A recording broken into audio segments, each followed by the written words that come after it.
Stay in my lane, play the game, how the game go. Stay the same, these niggas change, don't change though. We in them goose back to back, let that bang go. We in them goose back to back, black the rainbow. Slide down this block, let them things go. They get the drum and ain't no running from us. We get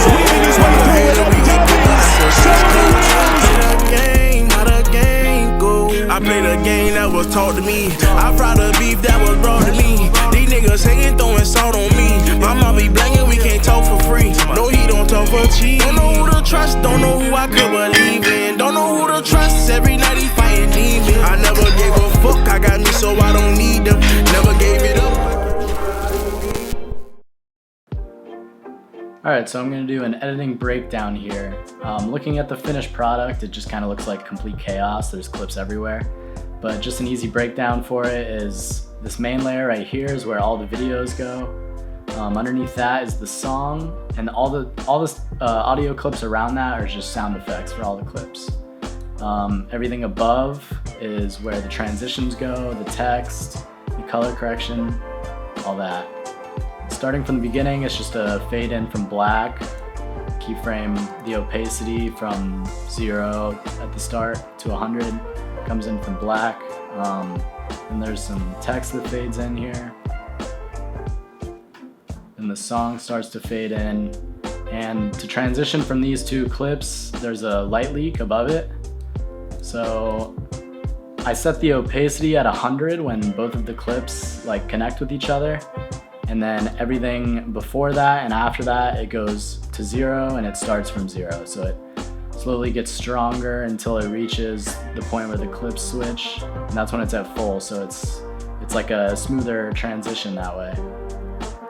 And then you just set the blending mode to screen so that it gets rid of all the black from the original light leak clip. And this clip right here, there's somebody that walks in front of the camera, so I rotoscoped him walking in front of the camera so it can like easily switch between this clip and then the next. This is normally tedious, but since he's so close to the camera, there's only a couple like frames where he walks by. So the way to do that, you just mask the person out that's walking in front of the camera frame by frame until he crosses, and then you get from one clip to the next without seeing the actual cut of clips, because this guy kind of eases you into it. Alright, and then here, right when the beat drops, there's like a whip pan, so it goes boom, beat drop, bam, down there. This first clip, there's actually nothing done editing. I just I don't even think I did it intentionally. I think I just went to put my camera away.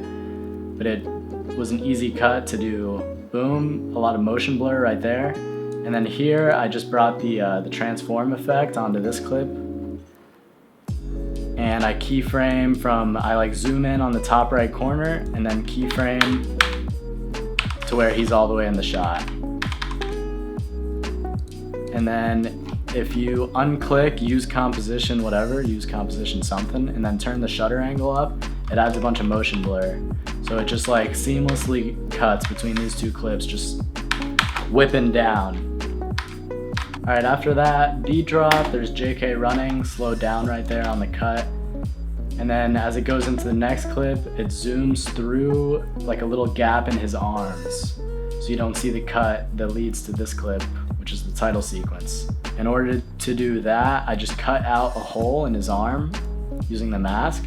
Track that for each frame because the hole changes in each frame of the shot.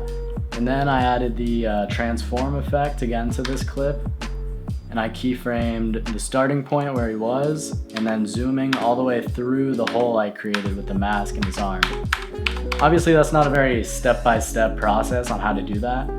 This video would be way too long if I did a step-by-step for every effect throughout, but I will leave some links in the description that go super in depth on how to do this.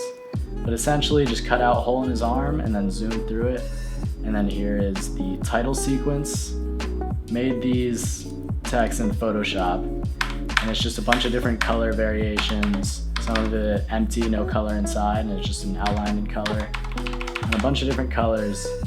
And then I just added a bunch of them and just put them all over the place and changed them frame by frame Right here I had them like zoom in.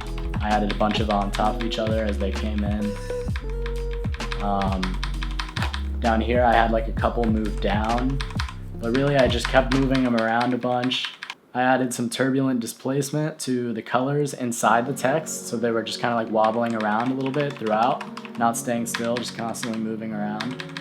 And then as it goes into the next clip, you're gonna see a theme throughout this entire edit, is I always like add something that makes it go into the next clip. So it's not a super noticeable, just new clip, cut. So this next clip, I cut out from this photo of Dalvin right here, and then it zoomed in from where he was already in the previous clip. So it just goes from kind of him up there, and then I keyframed him zooming in to then the exact spot that the next clip starts. More of JK running. As this highlight is playing of him running in the back, I put together this photo sequence. These are all photos again of him racing a bunch of people while he's training. Really funny clip, especially him laughing and pointing at the guy as he's winning. But for these, I just added all the photos right here. They don't cover the whole frame, so they kind of go on top of the highlight. And I just do 1, 2, 3 frames and then the next photo.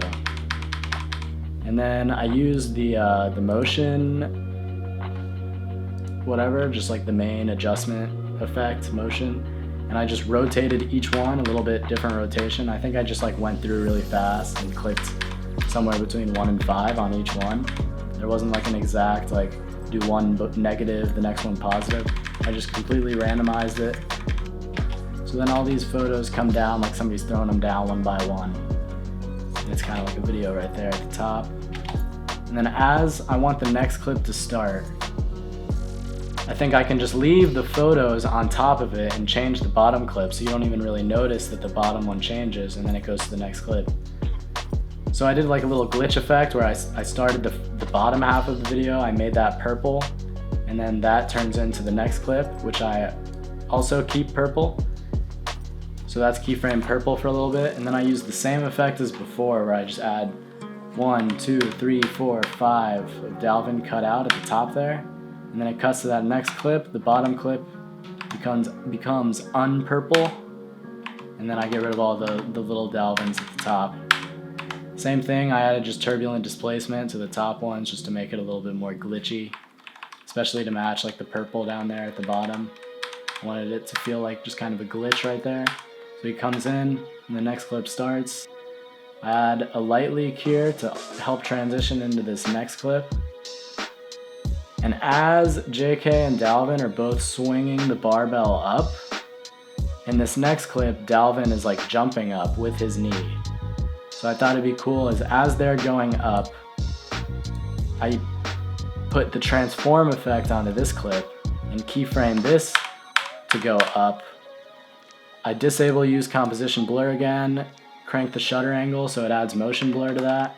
And then as that's going up, underneath that clip is the video of Dalvin jumping.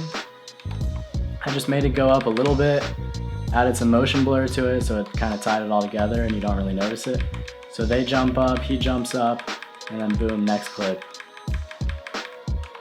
And then again, I keep his face in the same spot as it transitions to this clip. And I had to zoom in to get his face in the same spot. So then I zoom out from there. This clip's super fun. Another rotoscope. This is the exact same effect as the guy walking past. So this clip above with him lifting the plate over his head, I just added a mask and keyframed the whole thing out, frame by frame, but it moves up so it's in the same spot as the plate, and then back down again when he brings it down. So his clip just kind of comes in and out and then transitions with another clip. And then this part was probably the most time-consuming part of the video. So here's JK just benching. I added the transform effect again, just keyframed it slowly, zooming out, which I did for all of these clips. So it looked like all of them were kind of moving back. And then this next clip, each clip is only there for probably like 10 frames. But as this clip comes in, it zooms through this plate that he's holding. I cut out, again, using a mask, just this plate in each shot, cut it exactly where the hole is. Then I go back to this, and there's a transform effect, and I start this clip fully zoomed in through the hole, and then I keyframe it to slowly zoom out back to the original shot. So it's all the way in, and then it reveals itself, and it follows the theme of all of them zooming out, although right here it's super fast zoom out to get out of that hole. Since I had some motion blur, it just kind of happened seamlessly. And then this is zooming out, and then the same thing next clip. Zoom through his legs there, same effect, just cut out his legs and then zoom through it. Zoom out, again through this one, through his arms. See, some of it's kind of messy there too, like here it's out and then it's in again. And then this clip deserves more justice in the video because he's skull crushing 135 pounds, but it's like not even 5 seconds. And then for the outro, for the music down here, I added the reverb effect, the studio reverb effect, just to the end here. So let me play it. So then it sounds like far away, and then I just fade it out at the end there. Right here, I just grabbed this clip, and using the transform again, I just keyframed the rotation and the size of it to make it smaller, and put it on my computer screen. So it slowly rotates there, it gets a little smaller. And then since I had already that exact frame on my screen that the camera was pointing at, then I just faded out that clip because I didn't need it anymore because the clip's right there. And then boom. Alright, and then once I feel like I'm done with the edit, that's when I start adding sound effects. I feel like the sound effects really ties in the entire video. It makes it feel like it's not off when you're watching it. It helps the clips by just adding audio to the clips and not just video, and then it also helps the transitions a lot. But I'm just gonna play the entire video with no music and just sound effects so you can see where I add them and what it adds to the video.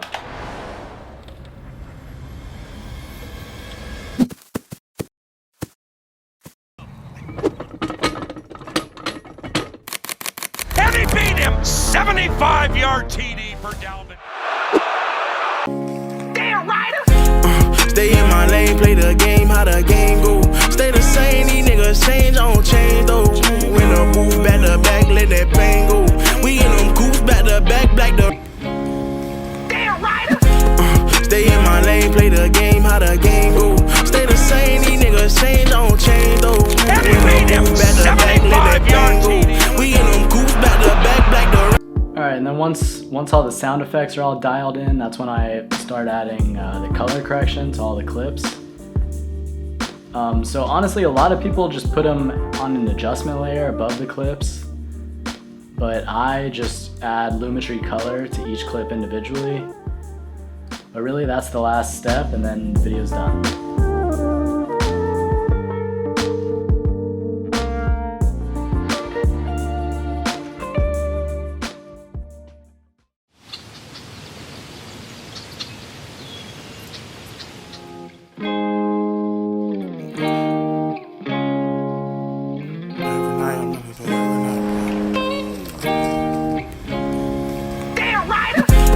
Stay in my lane, play the game, how the game go. Stay the same, these niggas change, I don't change though. And he beat him! 75-yard TD. We in them goofs, back to back, black the rain goes. Slide down this block, let them things go. They get the drum and ain't no running from us.